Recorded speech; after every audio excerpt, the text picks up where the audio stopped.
Fala pessoal, boa noite para vocês aí, tudo certo? O pessoal ficou com medo da chuva hoje no Rio de Janeiro, ontem quase não choveu, eu não sei por que o pessoal ficou com medo de vir hoje. Cara, ontem choveu pra caramba. Sim. Algumas pessoas me mandaram mensagem hoje falando assim, ó Felipe, hoje começou a chover aí, eu não vou não, cara, vou assistir online depois. Uma galera, muita gente tinha me falado que estava se inscrevendo e tal, mas era para assistir online. Por isso até que a gente tinha feito um esforço. Na verdade, a gente estava querendo fazer uma transmissão ao vivo. Só que a gente ainda não estamos fazendo transmissões ao vivo na Amplia. Daqui a pouco a gente tem alguns trabalhos aí, alguns projetos aí que envolvem o Thiago. A gente vai precisar conversar aí para a gente fazer essa transmissão ao vivo para vocês. Tá? Então a ideia hoje é fazer, a gente chamou de aulão militar, né? Por quê? Porque a gente escolheu 3 assuntos, que são 3 assuntos que costumam cair bastante, né? Em turmas militares, na verdade em concursos militares, Marinha, Exército e Aeronáutica, né, que é programação, redes e banco de dados. Né. Esses 3 assuntos são extremamente cobrados de várias formas possíveis, com vários assuntos, e valia a pena a gente conversar aqui com vocês um pouquinho de uma estratégia de estudo para você estudar de uma maneira que você estude uma vez e você consiga, né, fazer as 3 provas. Então hoje, a Pri, falando um pouquinho de BD, e o Augusto falando um pouquinho de redes, a gente vai falar um pouquinho para vocês como a gente organizou um pouco a maneira de estudo de um jeito que você consiga estudar uma vez e você consiga atingir, né, mais de um concurso nesse caso. Tá? A gente tem boas notícias aí em relação a concursos militares para a galera que está interessada. Né? A gente tem a FAB dia 15/4, é isso? 6 de maio. Caraca, não sei de onde eu tirei 15. 6 de maio. Hã? Tem outro? Tá. Marinha vai rolar também na segunda quinzena de junho, né? E o Exército já liberou quantitativo aí, mas ainda não tem data da prova. Né? Então a gente tem algumas notícias animadoras aí, e a gente sabe que sempre rola vaga de informática. Então, para a galera de informática, mesmo em outros concursos que não tem a vaga especificamente, a gente sabe que dentro da área militar sempre rola vaga, então é interessante para a galera que está tentando fazer um concurso na área de TI. Tá? Então, o nosso objetivo da aula era esse hoje, tá? Era mostrar para vocês um pouquinho de como é que a gente poderia fazer um estudo inicial, vamos dizer assim, de cada um desses assuntos aí que costumam ser cobrados, de uma maneira que você estude uma vez e você consiga atingir várias dessas provas. Né? Eu vou começar falando um pouquinho de programação. Então, a pergunta que a gente já faz de cara é como é que eu vou estudar programação ao mesmo tempo para Aeronáutica, Exército e Marinha? Né? A primeira coisa que a gente faz, eu queria que parar e analisar com calma de vocês, são os editais. Né? Edital de Marinha, Exército e Aeronáutica são editais muito específicos. Né? Quando você costuma analisar eles com calma, você vê que eles são extremamente repetitivos de ano para ano, não muda muita coisa, né? Eles são muito repetitivos. Às vezes eles cobram conceitos estranhos dentro do mundo de concursos, ou seja, coisas que não costumam cair em outros concursos estão lá nos editais militares, né? E você vê que tem muita interseção entre as 3 forças também. Isso que eu queria mostrar aqui para vocês, inclusive dentro de bibliografia. Eu fiz um trabalho de análise em cima de programação, vocês vão ver que o Augusto e a Pri fizeram um trabalho parecido aí dentro de banco de dados e a parte de redes também. Então, assim, todo mundo gosta desse livro, tá? É o Java, o Deitel, Como Programar.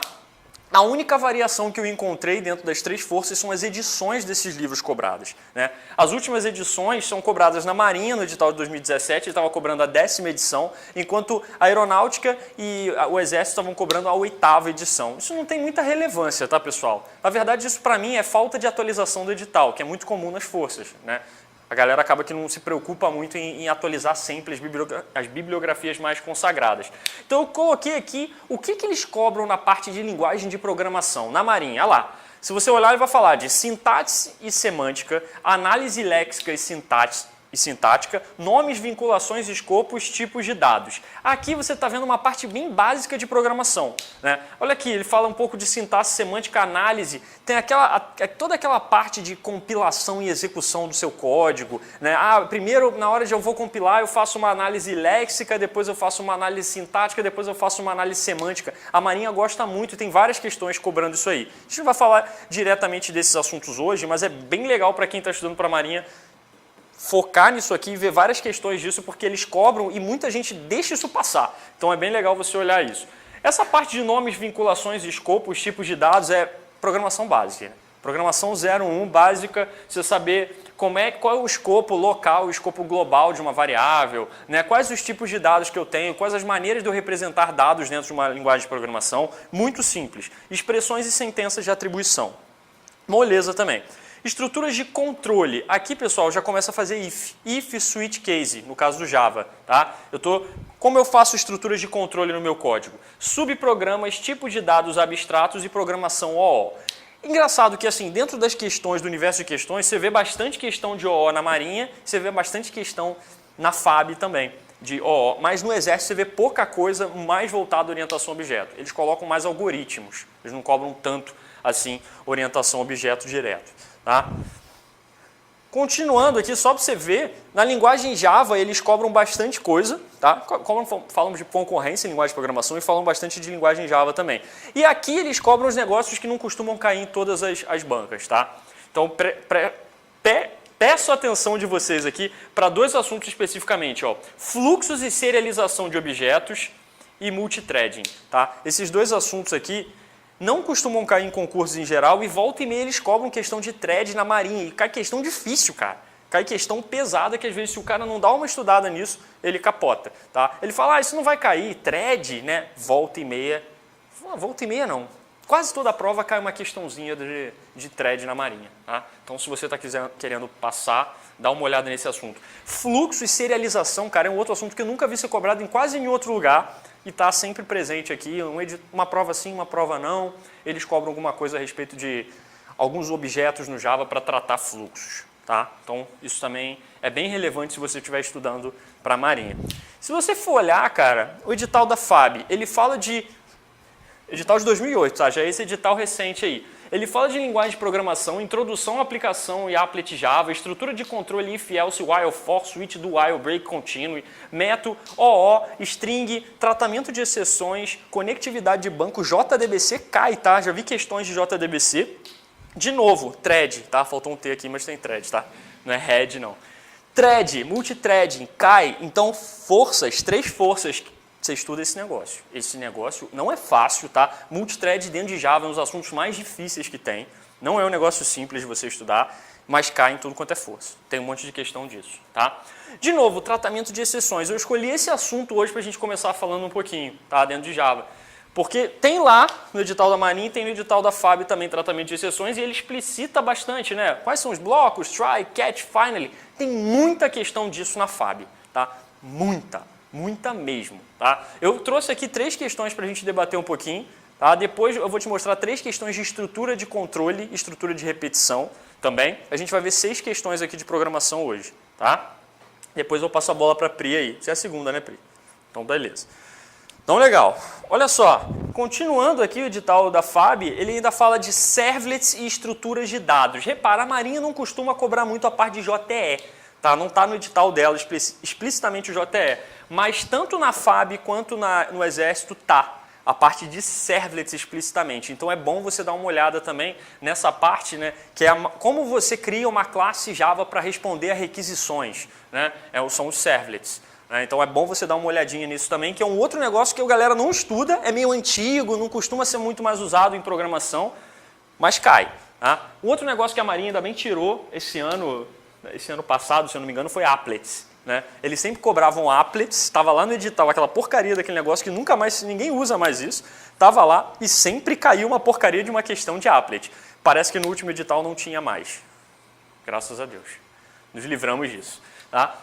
Repara, o edital do Exército aí do ano passado, se ele fala de técnicas de programação, ele é um pouco mais básico. Tá? Se a gente comparar os 3 editais das 3 forças, você vê que o edital do Exército é um pouco mais básico em relação à programação. Ele cobra conceitos mais simples de programação, estruturas de programação mais simples, inclusive ele usa muitos exemplos na linguagem C. Tá? Ah, Felipe, eu não sei nada de C. Cara, a sintaxe é muito parecida com Java. E basicamente ele fala de coisas muito simples que você não tem que se preocupar muito. Tá? A sintaxe, você vai ver que exatamente... A gente vai ver até uma questão aqui de C que você poderia até olhar rápido e confundir achando que é Java. Então não tem muita dor de cabeça em relação a isso. Tá? Então, você vai ver estruturas de dados, aqui ele cobra um pouquinho mais de estruturas de dados também. Programação estruturada, programação modular, linguagem C, etc. Além disso, ele fala um pouco também... você vai sentar aí? Obrigado, Pri, vai me ajudar. Eu estou sem o negocinho de passar. Ele vai falar um pouquinho de programação OO também, classes, objetos, polimorfismo, herança, interface, e aí ele vai te dar as duas linguagens, C++, Python e Java, para falar 3 linguagens, né? C++, muito pouco cobrado, tá? Python começou a ter uma relevância maior, uma cobrança maior dentro desses editais, inclusive dentro de concursos em geral. Python está sendo uma linguagem muito utilizada, cada vez mais bancas têm falado a respeito de Python. Então, assim, é sempre bom dar uma olhada geral na sintaxe do Python. Ele é meio maceteado em relação a questões. As questões geralmente cobram as mesmas coisas de Python, então não tem muita dor de cabeça, tá? Sempre falo para o pessoal, ô Felipe, eu não sei uma linguagem de programação, como é que eu estudo por ela? Você já olhou as questões que caem dela? Já olhou lá no que concurso, que é o melhor? Por enquanto é o melhor. Amplia vai ter a parte de concursos aí, mas por enquanto o que concursos é melhor. O que concurso você já olhou lá, digitou Python lá e deu uma procurada? Se você não fez isso, faça isso. Tenta fazer as questões, vê qual é o nível de cobrança, só depois estuda. Não tenta fazer o contrário, senão você vai ficar desesperado. Você vai comprar um livro de Python assim, você vai ficar maluco, né? Não vai ser produtivo.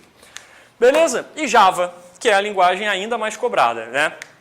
Linguagem de programação para internet, e aqui ele já fala malandramente do J2EE, tá? PHP, JB, JSP e Servlet, JNDI, JDBC e XML. Você vê que os caras não sabem muito o que eles estão falando quando eles falam que JDBC é uma linguagem para internet. Não tem nada a ver, é para conectar com banco de dados. JNDI é para resolver nome, então não tem nada a ver também. Tá? XML, poderia até... né? Linguagem de marcação e tal, para troca de informações, mas não explicitamente para a internet, né? Mas vamos deixar passar. Beleza, de novo, pessoal, mesmo livro, tá? Java, como programar. É legal, assim, você seguir as bibliografias, principalmente quando você fala das 3 forças, você seguir as bibliografias recomendadas, mas em programação eu nunca recomendo o cara estudar assim. Nunca recomendo. Porque se perde muito tempo, teoricamente, lendo esses livros aqui, que você poderia fazer questão, que é realmente o que vai fazer diferença para você. Ler esse livro não vai fazer grandes diferenças para a sua vida. Tá? Felipe, mas pode cair uma questão rodapé que é utilizado? Sempre pode, mas não vai valer a pena o esforço que você vai ter para fazer todo esse trabalho aí. Beleza, então o assunto que eu escolhi para a gente falar um pouquinho hoje, para começar falando, são as exceptions em Java. Tá? A gente vai falar rapidinho, teoricamente, o que é, tá? Só para quem nunca viu. Tá? E a gente vai fazer 3 questões, uma de cada força. Eu só escolhi uma, mas eu poderia ter escolhido 5 de cada uma delas, porque é um assunto que cai bastante. Tá? Como eu disse, só na FAB eu pesquisei e eu vi lá umas 10 questões desse assunto aí. Tá? Peraí, passa aí para mim, por favor. Então, o que são essas exceções? O que é exception numa linguagem de programação? Não só em Java. Numa linguagem de programação, o que é o conceito de uma exception? Tá? Muita gente fala assim, Felipe, exception é um erro. Exception, né, exceção, é um erro. Não diria que é um erro. Tá? É um evento. Só que esse evento acontece durante a execução do programa e ele interrompe o fluxo normal das operações. Muitas vezes vai ser um erro, mas muitas vezes não. Pode acontecer de ser só um evento que acontece, acontece alguma coisa que interrompe o fluxo normal. Geralmente, para você associar de cara, erro. Tá? Beleza? Pode generalizar assim. O Java vai te permitir gerenciar esses eventos que acontecem. Então vamos esperar, vamos dizer que teu código estava executando em várias linhas de código assim, até a última linha, mas acontece alguma coisa aqui inesperada que teu código não previa. E o que acontece, muitas vezes, 90% dos casos, é dar um erro e teu código não executa o resto que ele tinha para executar. Esse evento muda o fluxo normal, que deveria ter sido esse. Esse evento faz isso, né? Acaba a execução do sistema. Então, o que o Java faz? O Java ele permite que você capture esse evento e trate ele de alguma forma para que você consiga não interromper o fluxo normal do seu programa. Você consiga retomar o fluxo normal de execução e continuar executando o que estava sendo executado antes. Tá? Vamos dizer que o seu usuário, você estava fazendo uma conta e seu usuário, é o exemplo mais ridículo de exception, né? O seu usuário digitou 0, né, numa divisão. Então você estava dividindo 10 dividido e o seu usuário botou lá 0. E você não tinha tratado esse erro. O seu computador vai tentar fazer uma conta, 10 dividido por 0. O que vai acontecer? Não existe matematicamente esse valor. Então vai acontecer uma coisa inesperada, um evento inesperado, que é uma divisão por 0. É trap, se chama, né? É trap, se chama. Trap? Divisão por 0. Não sei, matematicamente. Não sei se é trap. Realmente não sei. Pode ser até que seja, eu não conhecia esse termo. Então essa trap, pode ser, quando eu divido por zero, o que vai acontecer aqui? Ele vai dar um erro, né, porque ele não vai conseguir fazer essa divisão, e o teu programa basicamente ia parar de funcionar, porque você não tinha previsto aquilo. Com Java, você consegue prever, se isso acontecer, o que você vai fazer, né? E isso é que é o tratamento de exceções do Java. Tá? Por quê? Porque os usuários esperariam, nesse caso, de aparecer uma mensagem bonitinha para você escrito assim: olha só, usuário, você tentou dividir por zero. Não faça isso. Não é possível dividir por zero. Vai lá e divide por outro número. Os usuários esperam ser notificados do erro que aconteceu e eles esperam poder salvar o trabalho que eles estavam fazendo antes e não, puf, sair abruptamente do programa que ele estava executando, né? Então, isso são algumas das necessidades aí de um programa que o tratamento de exceções vai tornar possível, tá? E como que o Java vai fazer isso? Não só o Java, tá, pessoal? 90% das linguagens usam essas 3 palavras-chave aqui para tratar exceções em seus códigos especificamente, tá? Try, catch e finally. Eu vou mostrar um exemplo em Java para vocês, mas só para você entender. Isso são blocos, tá? No Java a gente faz blocos com chaves. Beleza? Tá? Eu estou abrindo e fechando chaves aqui. Mas em outras linguagens poderia ser de um outro jeito. Como é que em Python eu abro e fecho o bloco? Com indentação. É muito louco isso, né? Eu dou 2 espaços aqui, eu não boto nada aqui, eu dou 2 espaços e escrevo alguma coisa, e aí quando eu escrevo aqui sem 2 espaços, ele entende que eu terminei meu bloco anterior. Então, se você quiser ferrar o código de alguém escrito em Python, é só você sair dando espaço no código inteiro do cara. Vai parar de funcionar, com certeza.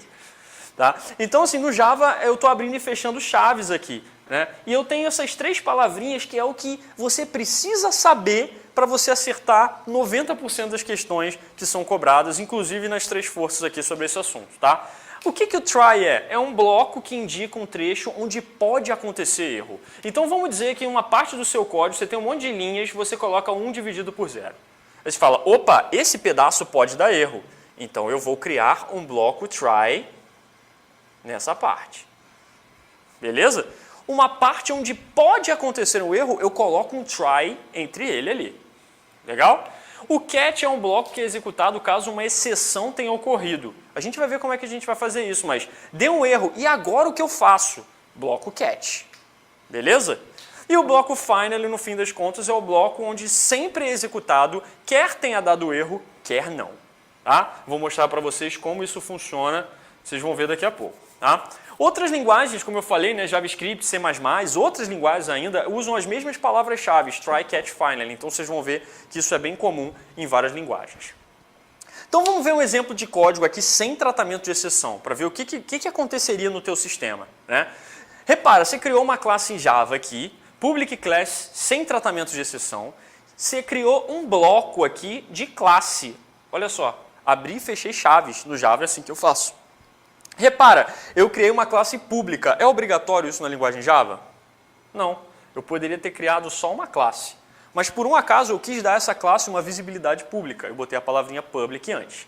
Aí eu criei um método no Java mais famoso de todos, o public static void main, que vai ser o método principal, onde vai começar a execução do meu sistema. A execução do sistema vai começar logo depois da execução desse public static void main. Né? E aí eu tenho uma linha aqui de inicialização de variáveis. Int x igual a 1, y igual a 0 e z igual a 0. Beleza, pessoal? Inicializei essas 2 variáveis aqui, 3, né? E eu agora vou dizer que z é x dividido por y, ou seja, 1 dividido por 0. Como eu falei para vocês, eu estou aqui com tratamento, quer dizer, sem tratamento de exceção, tentando fazer uma divisão por 0. O que acontece quando o meu código começa, meu Java, né, começa a executar na JVM isso aqui e chega nesse ponto aqui que tem essa divisão por 0? Quando ele chega nesse ponto e ele tenta fazer isso aqui, ele chega num evento que ele não esperava. Então ele não sabe o que fazer. O que ele faz? Puf! Ele para de executar e mostra um erro para o usuário. Ou seja, ele nunca executa esse bloco de código aqui de baixo. Beleza? Ele parou no meio do caminho. Ou seja, não vai ser nada impresso para o usuário aqui. Tá? Ele vai ver o que a gente chama só de pilha de erro, porque aconteceu um erro na linhazinha de cima antes daquela linha do system.out.println. Lembrando, pessoal, né, que o system.out.println é como o Java imprime coisas na tela, né, para o usuário. Beleza? Então, isso é um exemplo que eu tenho um evento de uma exceção, mas eu não tenho um tratamento para ela. Peraí, muda aí. Peguei aquele mesmo código e transformei numa classe que eu estou chamando com tratamento de exceção. Agora sim, eu coloquei um tratamento aqui para não acontecer aquele erro. O que eu fiz? Eu criei 3 blocos, que nem eu falei para vocês, 3 palavras-chave. Try, catch e finally. Beleza? Com esses 3 blocos, o que eu estou fazendo? Eu estou dando no bloco try a parte do código onde eu acho que pode acontecer problema, beleza? Que é numa divisão, eu não sei qual é o valor de y, então poderia ser 0, eu posso ter um problema aqui. E eu coloquei no catch o bloco de código que vai tratar caso aconteça algum erro. Repara que se acontecer uma exceção, eu capturo, você lê, né? Você traduz de inglês para português. Capture a exceção e imprima exceção na tela para o usuário. Tá? Lembrando que o finally sempre é executado. É um bloco que, independente do erro ter acontecido ou não ter acontecido, eu vou executar. Então, se eu rodar esse código na minha JVM, o que vai aparecer no console, pessoal? 2 coisas, exceção e sempre. Beleza? Porque vai acontecer o erro aqui, eu vou executar essa parte do catch, mas eu também vou executar essa parte do finally. Entendeu isso aqui, você resolve 99% das questões. Tá? E em relação até às 3 bancas que a gente está falando, eu diria que você resolve praticamente todas mesmo. Eu não me lembro de alguma questão que ele cobrou algum conceito de try, catch, finally muito diferente disso. Algumas coisas que você precisa saber é o seguinte, você pode ter vários catches diferentes. Então pode ter vários tipos de exceções diferentes que você queira tratar. Beleza? Eu posso aqui, eu posso dar um outro erro diferente desse, Felipe? Pode. Então eu vou botar vários catches diferentes, vários blocos catch para tratar os diferentes tipos de exceção que eu tenho. Beleza? Com isso eu queria mostrar para vocês 3 questões que a gente teve na aeronáutica, na marinha e no exército sobre esse assunto aqui para a gente fazer junto. Beleza? Vamos ver aqui, ó.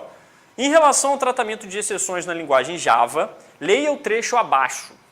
A seguir, assinale a alternativa que preenche correta e respectivamente as lacunas. Aí dá uma olhada, ó. Repara o que ele quer. Ele está falando de blocos, né? Ele quer que você preencha as 3 lacunas. Uma das vantagens das 3 forças é que muitas vezes são 4 opções só, né? Isso ajuda pra cacete na hora de você dar o chute. Você ajuda. Acho que no exército e na aeronáutica também. Né? Na marinha são 4, são 5, né? São 5, né? Tem letra E. Droga. Então é isso. Ajuda. Pô, aumenta a probabilidade, né? Olha só. O Java garante que um bloco alguma coisa fornecido executará se uma exceção for lançada no bloco alguma coisa correspondente ou em qualquer um dos seus blocos alguma coisa correspondente. Está falando o seguinte, o Java garante que tem um bloco aqui que vai ser executado se uma exceção for lançada. Qual que é o bloco que eu garanto que vai ser executado? Deve ser o finally, né? Vamos ver se casa, né? Vamos ver se casa aqui. O Java garante que um bloco finally fornecido executará se uma exceção for lançada em qual bloco? A exceção vai ser lançada no bloco try, concorda? Correspondente ou em qualquer um dos seus blocos catch correspondente. Lembrando que a gente aqui pode ter vários catch, né? Quando ele fala em qualquer um dos seus, ele está falando... Pô, tem algum dessas palavras-chave aqui, try, catch, find, ele pode ter vários blocos. Qual que é? Catch. Né? Try você vai ter no máximo sempre só um bloco. Catch você pode ter vários, aqui somente um. Tá? Aqui você pode ter vários e find você também só vai ter um. Beleza? Legal? Aqui no máximo um, aqui no máximo vários, quantos eu quiser, e aqui no máximo um também.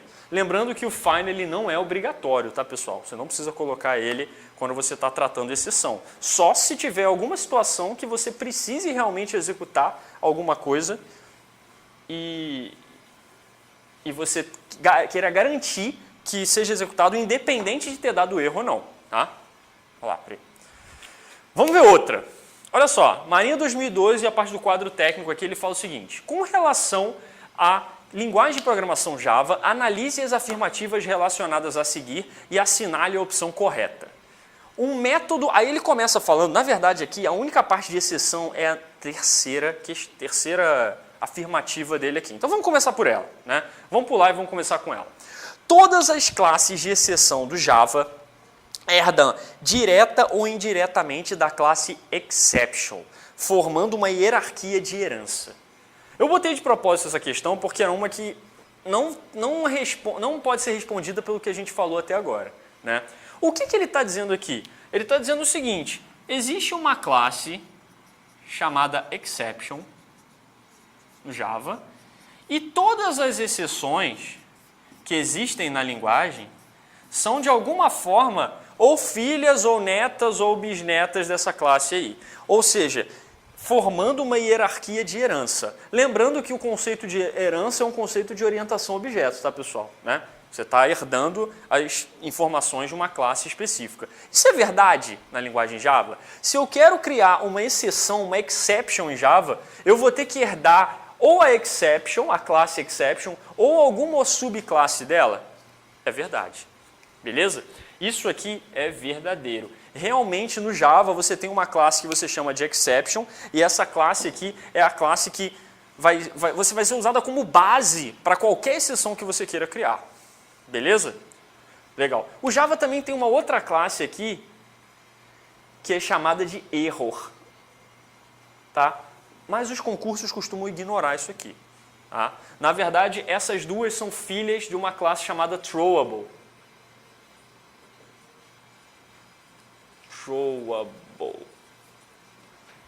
Mas costuma ser ignorado pelas bancas, eles não costumam cobrar muito isso.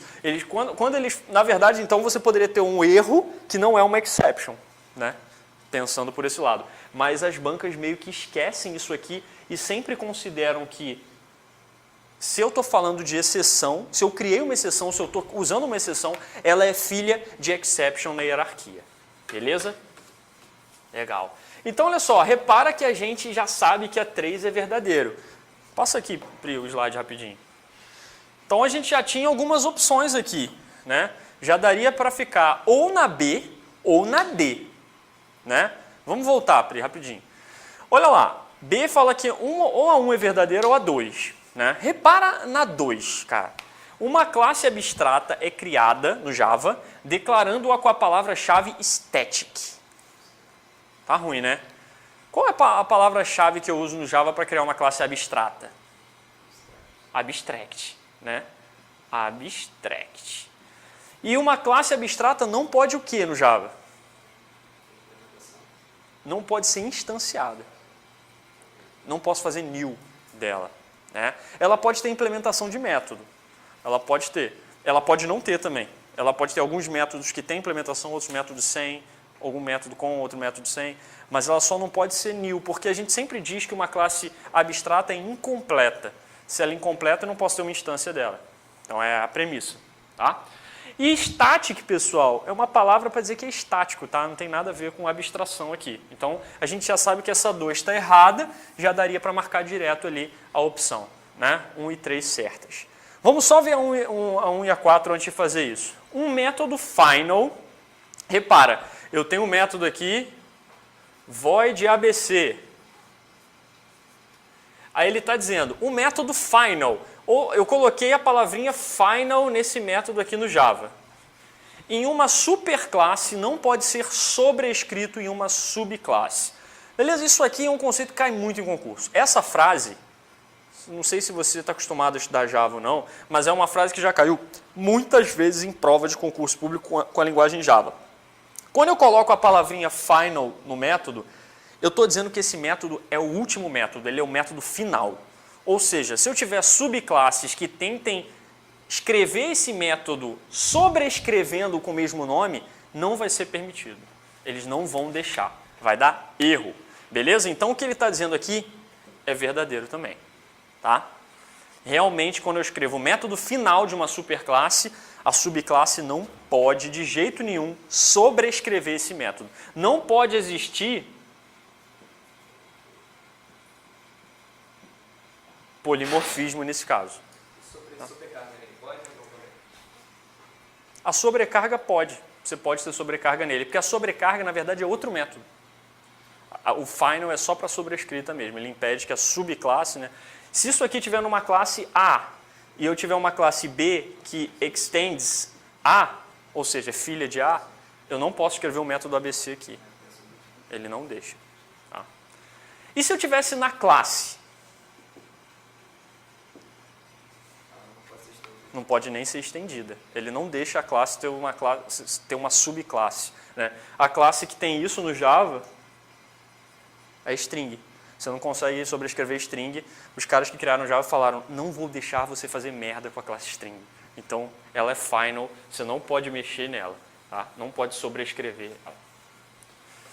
Beleza? Então, fácil isso aqui. Só para terminar a quarta, olha só. Os membros private de uma classe são acessíveis onde quer que o programa tenha uma referência a um objeto dessa classe ou a uma de suas subclasses. Pessoal, membro private. Primeiro, o que ele está falando de membro aqui? Se eu estou falando de linguagem de programação, o que é um membro? Ou é atributo ou é método. Tá? Ou é atributo ou é método. Ou seja, um atributo private só pode ser acessado de onde? Dentro da própria classe. Se eu tenho aqui uma classe A que tem um atributozinho aqui privado B, ele só pode ser visível e acessado aqui dentro, porque ele é privado daquela classe.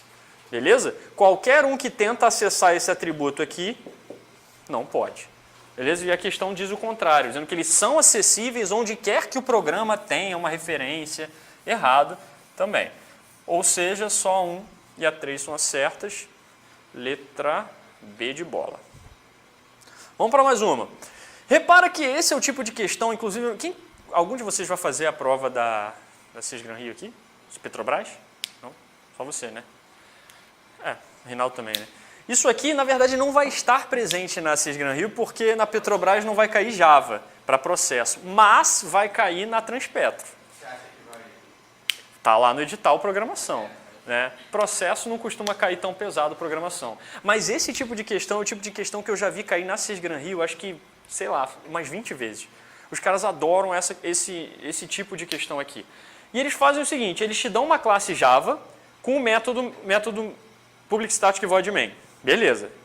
Aí eles fazem o seguinte, colocam um bloco try, colocam alguns blocos catch e colocam um bloco finally. Tá? 3 blocos ali de programação. E aí eles dividem por 0 o negócio aqui. Você sabe que divisão por 0 não existe, então você sabe que vai dar um erro. Só que o problema é ele bota vários catch. E sempre é tratado em um catch só. Ou seja, não vão ser executados esse catch e esse. Só um deles vai ser executado. E aí você tem que saber qual que é executado. Tá? Dependendo do tipo de erro. Então ele já tem os erros que são maceteados aqui. Tá? Os tipos de exceção que são maceteados. Quando o cara divide alguma coisa por 0, qual é a exceção, pessoal? Vocês sabem? Arithmetic exception, tá? O pessoal chama de exceção aritmética. Ou seja, você tem que procurar o catch que tem escrito arithmetic exception aqui quando ele divide por 0. Ah, achei. Então o que ele vai imprimir? 2. Beleza. Ele vai imprimir 1? Não, porque sempre só cai em um catch só. Você não pode capturar vários catch capturando a mesma exceção. É somente um e exclusivamente um, tá? Beleza, teve aluno que alguns alunos às vezes me perguntam, Felipe, mas se cair nesse primeiro, ele cai nos outros ou não? Isso não é switch case, sem break, tá? Só captura em um e ele sai. Ah, ele sai e vai embora? Não, ele vem no finally. Então, nessa questão, o que ele quer saber de você é, o que vai acontecer aqui se eu executar esse código? Cara, 2, porque eu vou cair nesse catch, e depois eu vou cair nesse 3 aqui, se eu tiver, porque eu vou ter o finally, sempre executa. Se ele fosse float, mesma coisa, você ia fazer uma divisão por 0. Arithmetic. Arithmetic. O Java é fogo com esses negócios de divisão de float. Tem o not a number, mas isso eu acho que quando ele é doublezão. Eu não sei se ele cairia ali no arithmetic ou então ele não daria erro, entendeu? Não, ele dá erro, cara. Ele dá erro. Eu posso até conferir se é o non ou se ele cai no... Mas ele cai no arithmetic, porque ele não é um erro. Não vai ser um número para colocar o cara aqui. Mas, de qualquer maneira, Eu vou até conferir depois para vocês. Legal, uma boa pergunta mesmo. Repara aqui, pessoal, que eles colocaram um monte de fechamento e abertura de colchetes aqui, de chaves, de maneira diferente do que costuma ser colocado. Isso no Java não tem relevância nenhuma. Tá? Você pode colocar uma do lado da outra, que nem colocou aqui, uma embaixo da outra, com a indentação e sem indentação, não tem problema não. Uma outra exceção que é muito cobrada também é quando às vezes ele tenta converter um número no outro. Você falou de double, de float, né? Quando eu tento fazer uma conversão de um número no outro, ele dá um number format exception. É uma outra exceção que é muito cobrada também.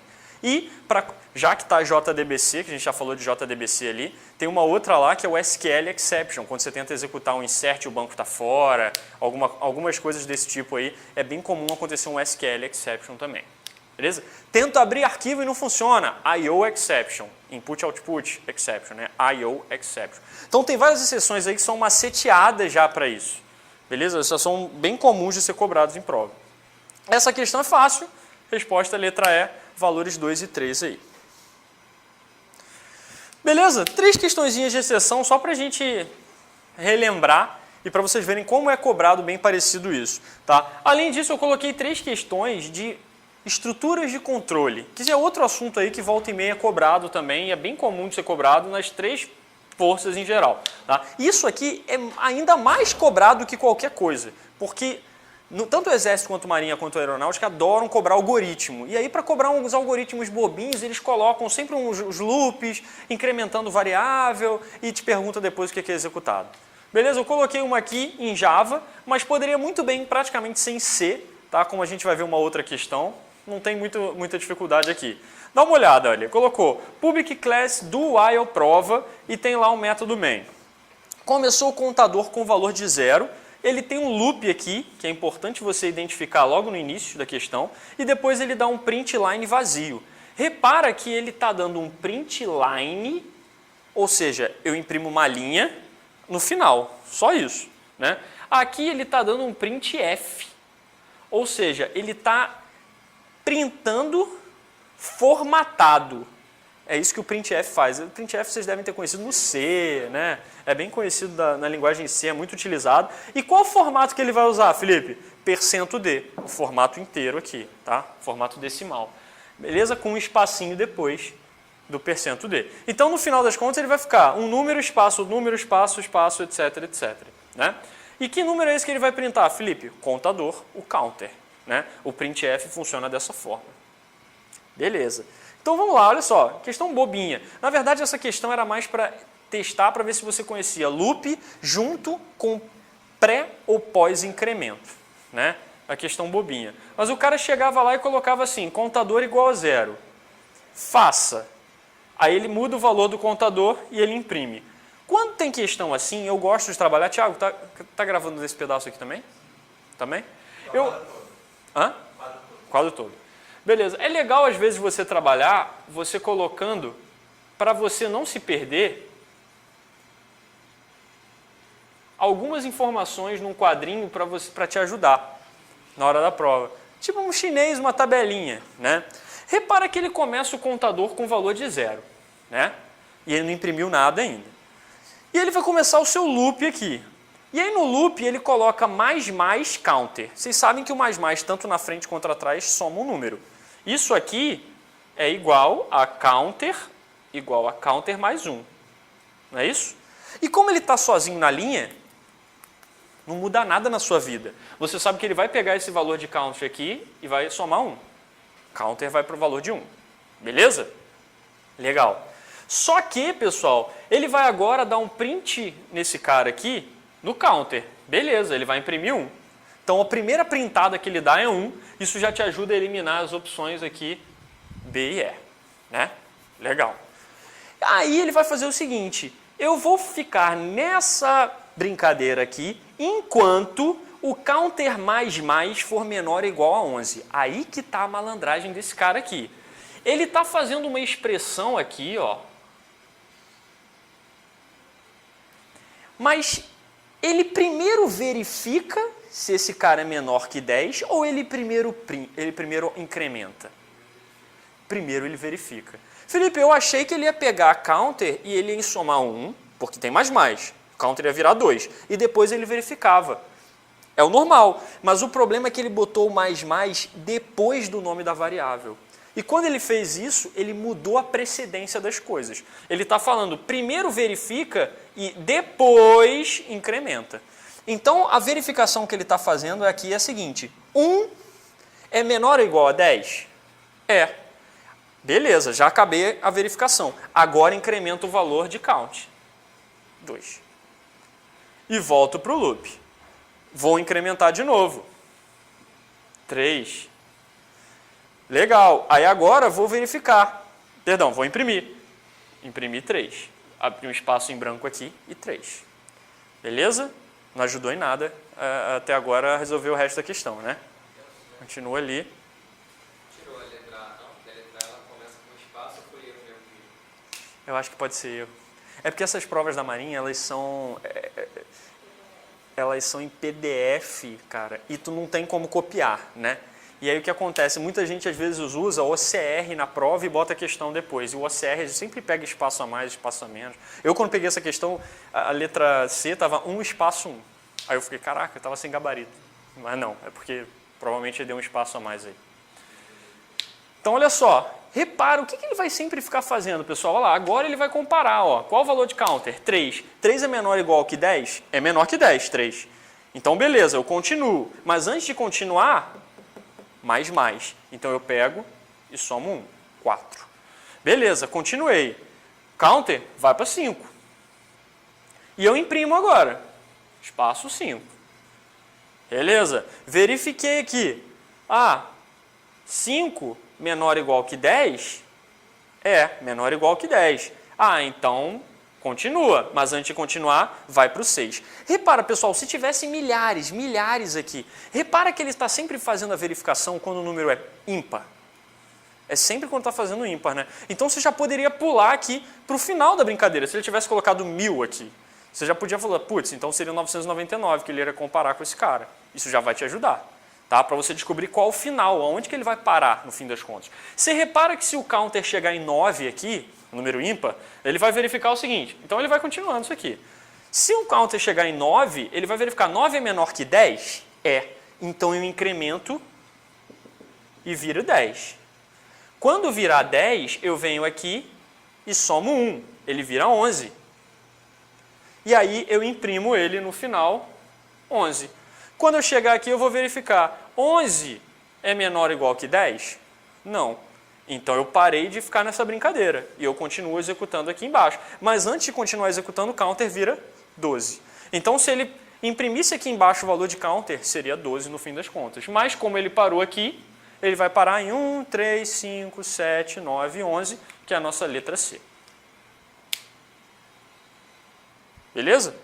Esse é o tipo de questão bobinha, mas é uma questão padrão mesmo de cobrança de prova de forças armadas. Tá? É muito comum você ver questões assim. Óbvio que eles cobram conceitos mais elaborados, mais rebuscados. É muito comum. Mas como a gente está numa aula aqui inicial de algumas coisas, assim, você tem que sacar que esse é o tipo de questão e tem que conseguir fazer essa questão com o pé nas costas, assim, sem muita dificuldade. Repara que o Exército ele cobrou um código aqui que foi em C, mas poderia muito bem ser em Java, porque é a mesma coisa. Ele colocou um for e esse for chama uma função. Essa função faz o quê? Executa um código e dentro dele chama a função de novo. Como é que a gente chama esse tipo de função? Recursiva. Reflexiva, recursiva, reflexiva, uma função que chama ela mesma. O algoritmo padrão cobrado em tudo quanto é concurso disso é o fatorial. Né? Vocês vêm cair direto em prova o algoritmo de fatorial. Então olha só o que a gente tem aqui. Ele vai primeiro do 1, enquanto o i for menor que 5, ele vai executando esse printf desse código aqui. Repara, pessoal, ele vai começar com 0. Então ele vai printar primeiro esse cara aqui e vai chamar o que aqui? 0 mais 1. Então ele vai chamar a série de 1 aqui dentro. Quando ele chamar a série de 1, ele faz um if. Não é igual a 1? É. Então retorna 2. Ou seja, a primeira coisa que ele vai imprimir é o 2. Beleza? Já matou. Né? Questão besta, cara. Questão muito besta. Vou ficar na dúvida, né? Porque, Felipe, eu achei que poderia ser isso aqui um AND. Tá? A única maneira do cara tentar fazer alguma coisa diferente nessa questão é ele não entrar nesse if aqui. Né? E isso aqui é um ou seja, um número, se for igual a 1 ou igual ao número 2, ele vai retornar 2. Repara que a segunda vez que ele fizer isso, ele vai passar 1, ele vai chamar 2 aqui, e ele vai ser 2 de novo a segunda execução. Né? Continuando a nossa letra C aqui. Quando ele chamar o 3, ele vai cair aqui no else, e ele vai fazer 2 vezes o anterior, 1, né? Séries 2 vezes série 1, ou seja, 2 vezes 2, 4. Ele vai multiplicando esses números aqui. Né? 2 vezes 4, 8. 4 vezes 8, 32. Letra C. Nossa resposta, né? Sorvetão. Molezinha. Beleza? Então, olha só. A aeronáutica aqui cobrou em 2009, para primeiro tenente, uma questão de verdadeiro e falso que fala um pouquinho tanto da parte de estrutura de repetição quanto de outros conceitozinhos de Java também. Aí eu coloquei aqui, ó, relacionado ao fluxo de controle da linguagem Java, informe se é verdadeiro e falso, o que se afirma abaixo e depois assinale a alternativa que apresenta a sequência correta. Tá? Vamos ver. Tá? Letra A. Letra A, não tem letra A. Primeira, não podemos duplicar rótulos de case para um bloco switch. Repara, pessoal, passa um slide para aí rapidinho. Repara, isso aqui é um exemplo padrão do switch case. Né? Então, se eu chegar... O que eu tenho aqui? Né? Número igual a 2. Case 1, eu imprimo número igual a 1. Beleza. Só que quando eu passei número igual a 2 aqui, ele não vai entrar nesse case. Ele vai procurar o caso que é igual a 2. E ele vai imprimir esse cara aqui, número igual a 2, onde é que ele vai ter um break. Tá? Parou aqui? Parou, porque ele encontrou a palavrinha break. Se ele não tivesse essa palavra, o que ia acontecer? Ele ia continuar executando tudo para baixo, até ele encontrar um break. Né? Beleza, legal. Então, essa é a estrutura do switch case que a gente tem normal. Aqui, se a gente executar esse código, número igual a 2, ele vai cair nesse case e ele vai imprimir número igual a 2 no console. Show de bola. Vai lá, Pri. E se a gente duplicar os cases, compila isso aqui? Case 1, 1, 1. Como que ele vai saber onde entrar? Hã? É ambíguo, né? Porque assim, isso aqui na verdade é um go-to por trás dos panos, né? É um go-to por trás dos panos aqui. É a maneira como o Java implementa isso. É feio pra caramba. O Java tem a palavra go-to reservada. Você não pode criar uma variável chamada de goTo, não pode criar, porque ele reservou essa palavra, mas não existe estrutura de controle goTo no Java. Né? Ele só tirou a palavra para você não usar mesmo, de tão merda que é. Né? Mas aí, por trás dos panos, na verdade, um switch case é um goTo. Ele fala assim, caso aconteça o mesmo valor, vai para a linha tal, goTo linha tal. Mas se você botar vários labels iguais, ele não vai saber para qual linha te mandar. Então isso aqui, passa aí, Pri, rapidinho, não compila. Tá? Ele não vai permitir que isso aconteça. Beleza? Vamos lá. E se a gente tirar os breaks, só para testar aqui, já aproveitando que a gente está falando de switch case, né? Estrutura de seleção do Java. A gente tem duas estruturas de seleção do Java. Estrutura de seleção simples e estrutura de seleção múltipla. Estrutura de seleção simples, if, else, if. Né? Estrutura de seleção múltipla, switch case. Tá? Isso costuma ser cobrado em prova volta e meia. Beleza, tirei os breaks daqui, a palavrinha break, e executei esse código na linguagem Java. O que ele imprime para mim? Ele vai imprimir número igual a 2, porque aqui, ó, número é 2. Switch é, veja qual o valor do número e procure o case dele. Achei, case 2. Executei, número igual a 2. Mas como eu não achei break aqui, eu não tenho freio. Se eu não tenho freio, número igual a 3 também vai ser executado. Essa é uma pegadinha que o pessoal costuma cair bastante. Né? Pri, agora só volta para a questão, desculpa. Eu devia ter repetido a questão, eu esqueci. Essa aí. Então, beleza, a gente já sabe aqui que não podemos duplicar rótulos case para um bloco switch. E quando uma instrução break é encontrada, o controle sai da instrução case atual e continua na execução da instrução default. Faz sentido isso? Não, quando acontece o break, ele sai da onde? Do switch. Ele sai do switch inteiro. Então ele não vai para o default. O default só é executado quando o que acontece? Nenhum case satisfaz. Quando nenhum case satisfaz o meu switch, eu vou para o default. Tá? Ou seja, ele não é executado nesse caso aqui. Tá? Repara, aqui ele está cobrando um pouquinho do loop. Ó. Um loop do tipo do while false é executado ao menos uma vez. Pessoal, é verdade isso?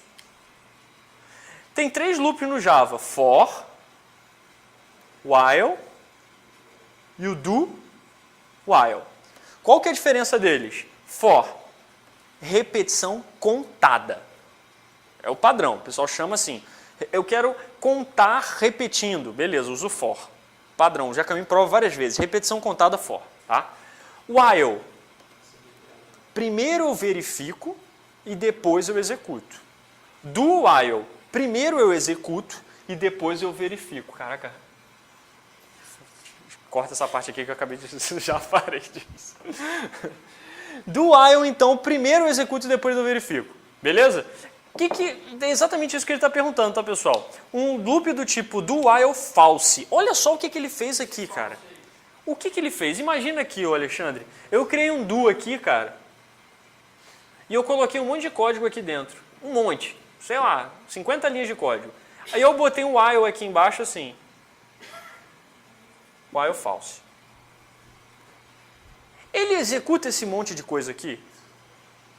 Aí eu vou te perguntar assim, ou eu posso ter um outro caso. Eu faço assim, ó, while false e eu coloco essas mesmas 50 coisas aqui dentro. Ele executa isso? Pense no seguinte, esse loop é executado enquanto essa condição é o quê?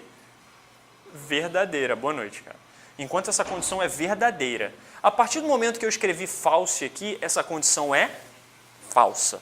Ou seja, ele não executa esse cara. Mas, repara, é do while. Primeiro eu faço, depois eu testo. Então ele faz e agora ele verifica. Essa expressão é verdadeira ou é falsa? É falsa. Então ele não faz mais. Já nesse caso aqui, repara, ele chega aqui e a primeira coisa que ele faz é testa. Falso. Nem executo nenhuma vez.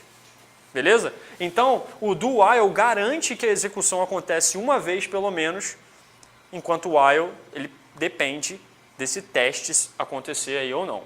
Beleza? Se eu fizer isso aqui, ó, tirar o false e coloquei true, o que acontece?